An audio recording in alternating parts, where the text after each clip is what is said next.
యేసుక్రీస్తు నామములో మీకు అందరికీ వందములు. దేవుని వాక్యంలో ఒక మాట ఉంది. మహాశ్రమ గురించి ప్రార్థించము. ఆ మహాశ్రమ ఎలా వస్తుందని చాలామంది అనుకోవచ్చు. శ్రమ దినం అంటే ఏదో ఒక మతోన్మాదులు లేకపోతే ఎవరో వచ్చి శ్రమ పెడతారు, హింస పెడతారు. అది కానే కాదు. చాలామంది తెలియక ఆ విధంగా ప్రసంగాలు చేస్తూ వచ్చారు నా చిన్నతనంలో. అది ఎంత మాత్రం కాదు. అదే నిజం అనుకున్నాను. తర్వాత జాగ్రత్తగా వాక్యం ధ్యానం చేస్తే మహాశ్రమ దినం అంటే ఏంటో దాని గురించి అంతా కూడా బైబిల్‌లో చాలా తేటగా మరి అనేక ప్రవచనాలు. మహాశ్రమ దినం అంటే మరి భూమి తన స్థానం తప్పుతుంది. మరి భూమి పైన ఎటువంటి వెలుతురు ఉండదు. సూర్యునికి పూర్తిగా దూరం అయిపోతాడు. చంద్రుడు కనబడ్డు, సూర్యుడు కనబడ్డు. 2 ఉండవు. మరి మరి ఎటువంటి కరెంట్లు గానీ ఏమీ ఉండవు. నాకు తెలిసి ఇది మూడో ప్రపంచ యుద్ధం మరి అంతమో లేకపోతే ఆరంభం మరి ఏదో ఒకటి అయ్యుంటది. మరి అంతానికే నాకు తెలిసి అంతానికైతే మరి పరిస్థితి ఎలా ఉంటదో తెలీదు గానీ, ఆరంభంలో అంటే దీని యొక్క మూడో ప్రపంచ యుద్ధం అంతం, ఆరంభం ఎక్కువ రోజులు పట్టదు. నాకు తెలిసి 2, 3 రోజులే మొత్తం అంతా మూడో ప్రపంచ యుద్ధం తేలిపోవచ్చు. ఎందుకంటే అణుయుద్ధం అయితే గనక.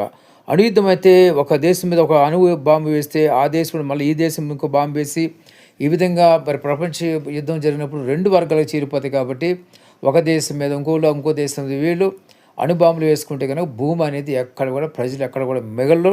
మరి చాలామంది చెప్పుకునేది ఏంటంటే మన ప్రపంచ జనాభాలో 3 వంతులు చనిపోతారు. 3 వంతులు అంటే కొన్ని వందల కోట్ల మంది జనాభా చనిపోతారు. ఎందుకంటే అణు బాంబు అనేది అంత పవర్ఫుల్గా ఉంటుంది. అణు బాంబుతో ఒక బాంబు పడిందంటే ఆ ప్రజలకి భయంకరమైన ధూళి, దుమ్ము, భయంకరమైన పరిస్థితులు ఏర్పడతాయి. అన్నీ నేలమట్టం అయిపోతాయి. నేలంతా పూర్తిగా మరి ధ్వంసం అయిపోయి ఒక ఫ్లాట్ గ్లాస్ లాగా అయిపోతుంది అణుబాంబు అంటే. అంత పవర్ఫుల్, అంత వేడి ఉంటుంది. అణుబాంబు గాల్లో పేలినా కూడా దానికి పవర్ చాలా బలంగా ఉంటుందని చాలామంది చెప్తున్నారు. కాబట్టి గమనించండి, మూడవ ప్రపంచ యుద్ధం అతి సమీపంగా ఉంది. చూస్తున్నాం ప్రపంచ దేశాల యొక్క యుద్ధాలు, యుద్ధ వాతావరణాలు ఎన్ని చూస్తుంటే కనుక మూడో ప్రపంచం ఎంతో దూరంగా దగ్గరగా ఉంది. అన్నిటికంటే ముఖ్యంగా మరి ఆ యుద్ధం స్టార్ట్ అయిన మరి ఎన్ని రోజులకి మరి ఈ మహాసముద్రం అంటే ఎన్ని మరి భూమి ఆ యొక్క యుద్ధం ఆ యొక్క ఆ అణుబాంబుల యొక్క తాకిడికి భూమి మరి తన స్థానం తప్పడం అయితే ఖాయం. ఎందుకంటే చైనా వాళ్ళు ఒక చోట ఒక డ్యామ్ కడితేనే భూమి 1 ఇంచు పక్కకి జరిగిందని చెప్తున్నారు. బ్యాలెన్స్ కొంచెం తప్పింది. అంత పెద్ద డ్యామ్ కట్టారు. ఆ వాటర్ స్టోరేజ్ ఉండటం వలన భూమి తన స్థానం 1 ఇంచు పక్కకి జరిగిందని చెప్తున్నారు.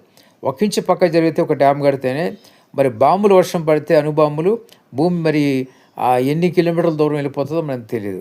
గమనించండి, జ్ఞాపకం చేసుకోండి. భూమి ఎంతో కాలం నిలబడదు. భూమి అంతమే రోజులు కూడా వచ్చేసింది. దానికన్నా ముందు దేవుని రాకడ ఉన్నది. రాకడ కొరకు సిద్ధపడండి. దానికన్నా ముందు మహాశ్రమ దినం ఉంది. మహాశ్రమ దినం తర్వాతే దేవుని యొక్క రాకడ. దేవుడి మాటలు దీవించాల్సిందిగా ఆమేన్.